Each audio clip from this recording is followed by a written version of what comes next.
Phantom 4 išpakavimas. Čia yra jūsų vaizdo įrašymo mygtukas.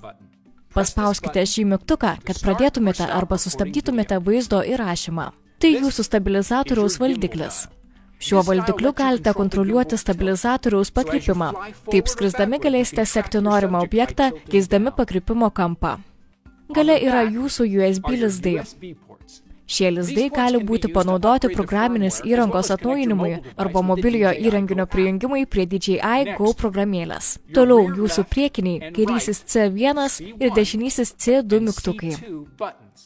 Šių dviejų mygtukų, kurie yra ant nuotolinio valdymo pulto nugarėlės funkcijas, galite keisti pagal poreikius pasitelkę DJI Go programėlę. Dabar apie nuotolinio valdymo pultą žinote viską. Dabar apžiūrėkime išmaniojo skrydžio bateriją. Tai išmanioji skrydžio baterija, kurią gaunate su savo Phantom 4. Tai 4 celių baterija sukurta specialiai Phantom 4 orlaiviui, siekiant išgauti maksimalų baterijos gyvavimo laiką ir patikimumą. Tai įjungimo mygtukas. Paspauskite įjungimo mygtuką kartą, norėdami patikrinti baterijos būseną. Paspauskite jį kartą, tada paspauskite dar kartą ir palaikykite 2 sekundės, kad įjungtumėte bateriją. Kartą, dar kartą ir palaikome. Padarykite tą patį, kad bateriją išjungtumėte.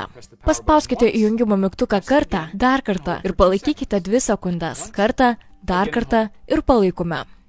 Išmaniojo skrydžio baterijos priekyje yra baterijos lygio indikatoriai. Jie jums rodo jūsų baterijos įkrovimo lygį ir jo būseną krovimosi metu. Toliau įkrovimo lizdas ir kroviklis.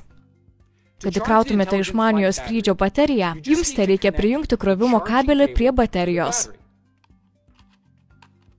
Štai taip. Tada prijunkite kroviklį prie galios šaltinio. Gerai, tai pagrindiniai išmaniosios skrydžio baterijos ypatumai.